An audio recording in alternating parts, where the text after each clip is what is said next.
Good morning. It's 5:36 a.m. on the morning of Friday, November 21st. So as you're listening to this, it is also the morning of Friday, November 21st.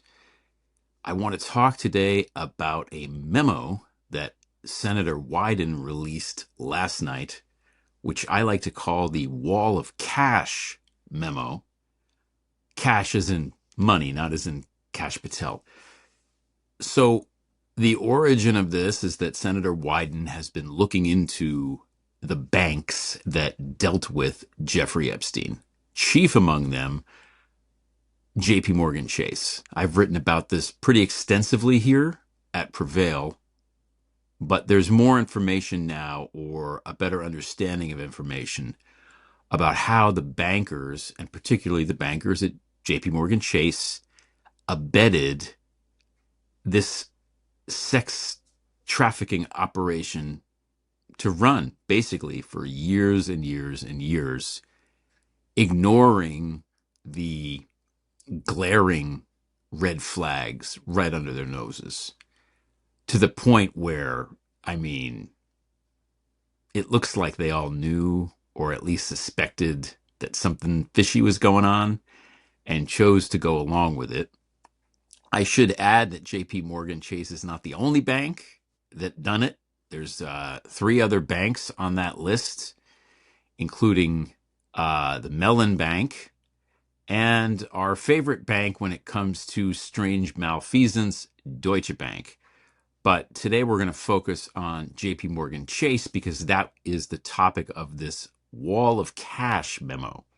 So there's a bunch of findings here. What this is a senior investigator for the Senate Finance Committee, whose name is redacted in the memo.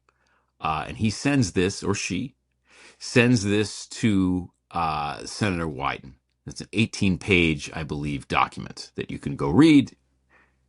So here are some of the findings, which I think are interesting and relevant to the discussion.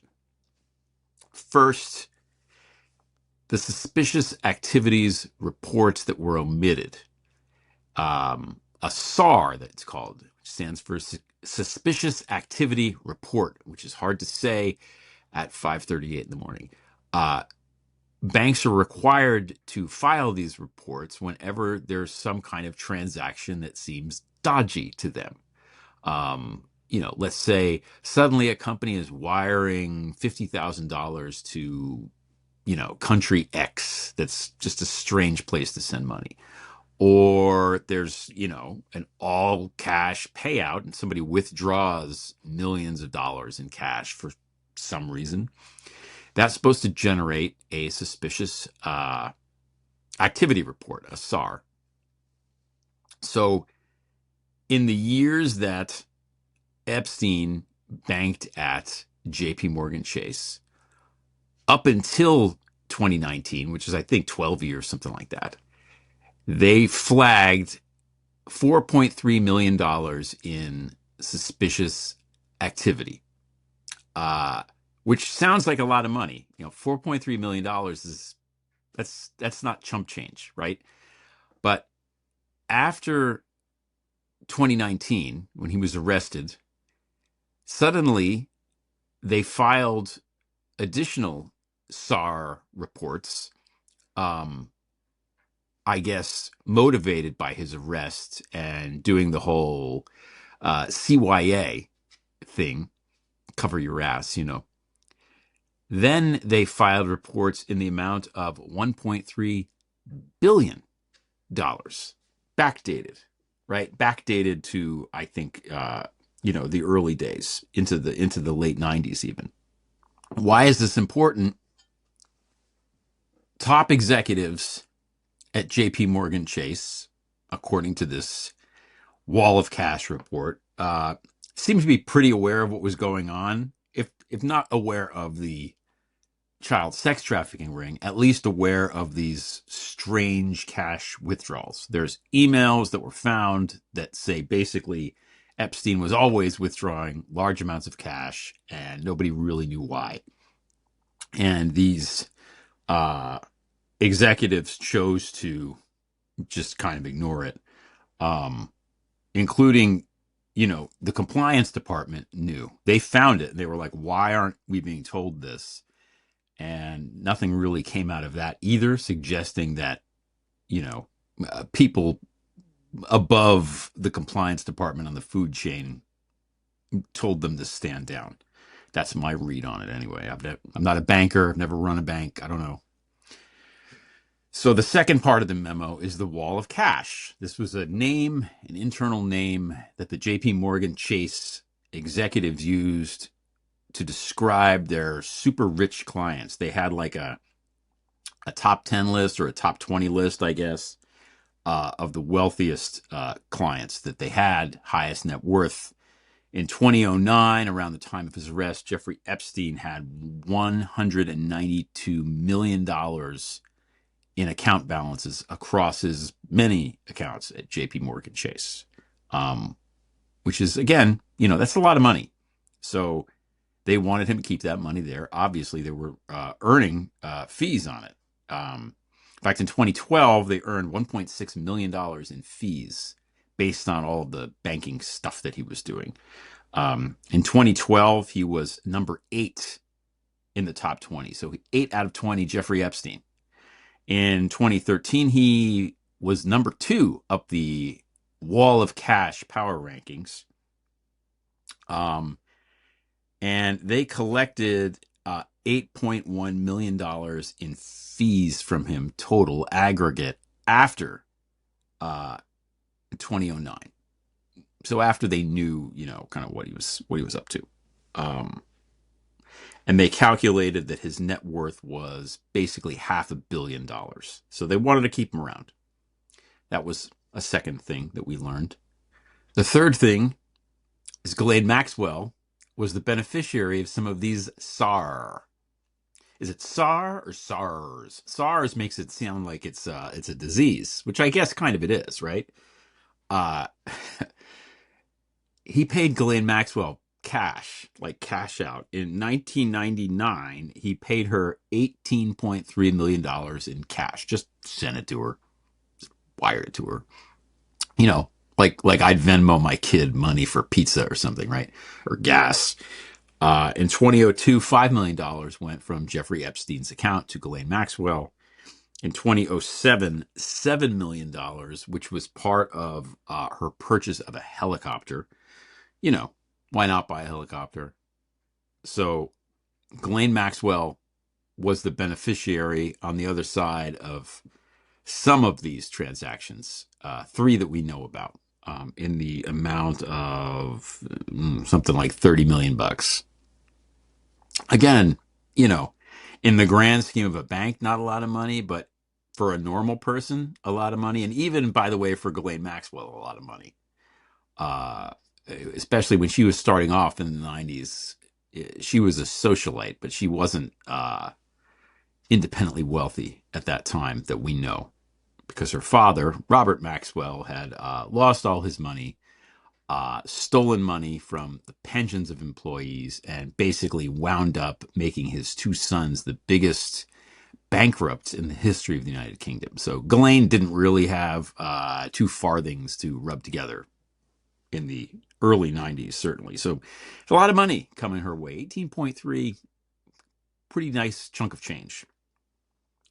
The last piece, and there's other things too, but the last piece I want to focus on here in this wall of cash memo are the executives, the JP Morgan executives who were doing this, who were, managing the relationship with Jeffrey Epstein.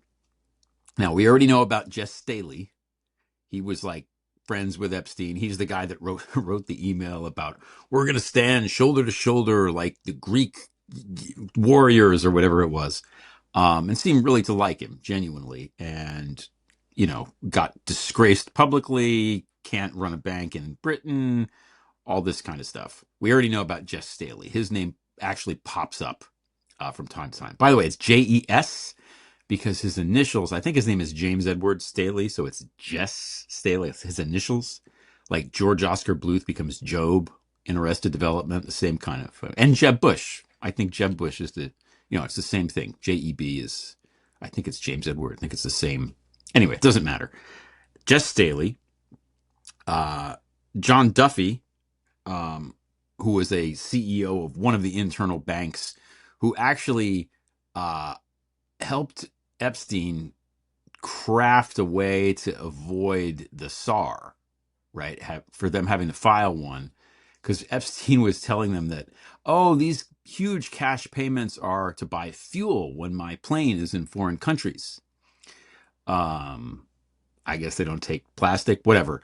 Um, so what this guy John Duffy advised was, well, then do it out of the accounts that manage the airplanes instead of your regular accounts. It's whatever.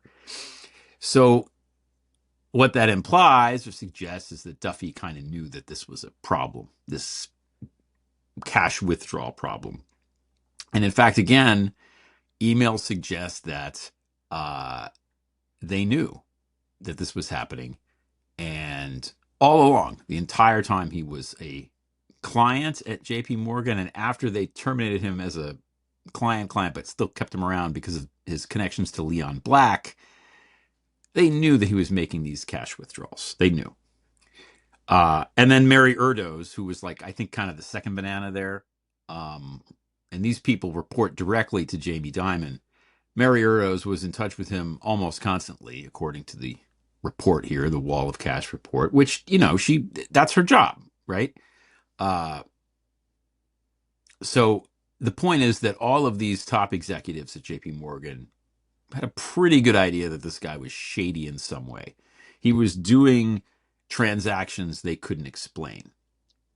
Now, if a normal human tries to do something like this, withdraw huge amounts of cash, whatever, the banks give you a hard time. They do. They if you have to withdraw 50 grand even out of a bank, you have to let them know in advance, because a lot of banks now don't have that money on hand anymore like they used to.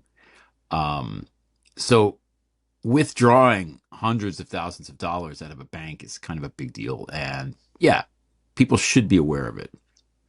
And that brings us to Jamie Dimon, the CEO of, the head of JPMorgan Chase, who is a titan in Wall Street. And I think everybody likes him, everybody respects him. He's run the company really well, all that kind of stuff. And these executives all reported directly to him.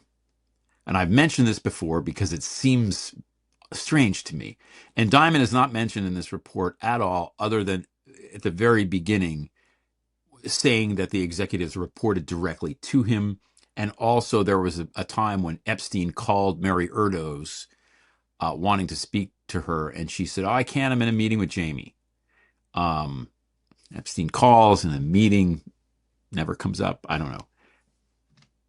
Dimon maintains that despite this guy, Jeffrey Epstein, being a big client of JP Morgan Chase for a dozen years, something like that, dozen and a half years, despite him being this huge client, despite him generating millions of dollars in fees for the bank, being one of the bank's biggest earners in that way, despite him helping bring other high rollers into the bank to do business with this company in this unit, and despite him kind of brokering the sale of the, I think it's a hedge fund called Highbridge. I think that's what it's called, run by his buddy Glenn Dubin.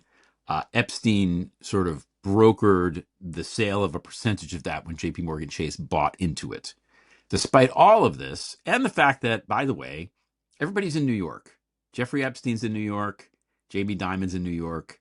Everybody lives in the same part of New York. It's not like, you know, I had a friend who lived in Brooklyn and was single and refused to date anybody who lived in like Washington Heights because it was too far away on the subway. These guys didn't have that problem. They were within walking distance of each other's homes, New York homes anyway. Rich people have many homes, obviously. Despite all of this, and despite these direct reports constantly being in touch with him, Jamie Dimon says he never met Epstein. And I don't think he even ever talked to Epstein, which, just strikes me as odd. And again, I'm not a CEO. I'm not a banker. I don't know how this stuff works. But it seems to me that a micromanaging CEO of a bank would want to meet this person who's doing all this great stuff for the bank, especially if he's a kind of relationship guy that everybody likes, right? It's not like Dimon is some prickly, weirdo who nobody wanted to talk to. It's the opposite. So again, this is just strange to me. And I asked Jen Taub, who was our guest on the 5-8 last week during our Epstein show, and she's written a book called Big Dirty Money and knows a lot about banking and the kind of hijinks that these banks can get up into when they're dealing with shady characters. I said, what's the deal with it? Like, how is this is this in the realm of possibility that this guy never would have met Epstein? And she said, and I'm paraphrasing, she said, I think that, and again, we're just guessing here, I think that he didn't want to meet Epstein. What that implies, that's almost worse than him meeting Epstein, because that implies that he knew that Epstein was doing shady stuff and he didn't want to get involved. He didn't want to get his hands dirty. So he let his direct reports handle it. That's one possibility. The other possibility is that the direct reports love Jamie Dimon so much that they didn't tell him about anything that was going on at all for, 12 years or whatever. Just kept him in the dark, made all the calls themselves about all this really high-level financial stuff. Just were empowered to do that without ever once mentioning his name or talking about him or anything like that. So, creating basically a layer of plausible deniability. And sometimes that happens, sometimes that does happen where, people who are the number two or whatever, if something comes in, a piece of business, they might not want to bother their boss with it if it's something they can handle and they don't need,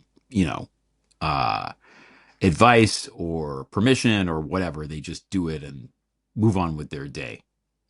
But the fact that Mary Erdoes, who was again the direct report to Jamie Dimon, and I believe still is, every day you're in touch with it. Every day you're in touch with Epstein. Presumably you talk to Jamie Dimon too a lot, if not every day, pretty often. And this just never comes up. I don't know. It's odd to me. But again, I'm not a banker. I don't know. I don't want to impugn or suggest anything untoward about a CEO whose bank caused the Senate Finance Committee to do a massive investigation and produce an 18-page report that I call the Wall of Cash Memo. So what do I know, right? What I do know is that this is not the last of this. I think, even in the memo, it's suggested that, we need to do an investigation. And I read in one of the news reports the word subpoena. Previously, Wyden had sent out letters to the CEOs of these banks, among them Jamie Dimon, asking for a bunch of information and saying it was a request because he didn't have the power of subpoena. But now it looks like, again, and I apologies if I read this wrong, it looks like the subpoenas are coming, which means that they're going to have to comply, which means that we're going to find out more stuff.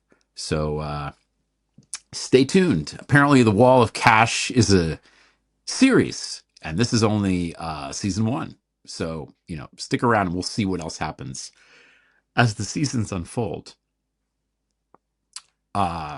I hope everybody watching this joins me and Stephanie Koff, LB, tonight on the 5-8, 8 p.m. Eastern Standard Time. You can find us over at the YouTube. If you join over there, joining is free. It'll pop up in your alerts and stuff. And I'm going to try to do it also on the Substack Live. Sometimes it works, sometimes it doesn't. We'll see. But I'm going to try. Other than that, Thanksgiving's coming. I hope everyone has a wonderful weekend. And until next time, we shall prevail.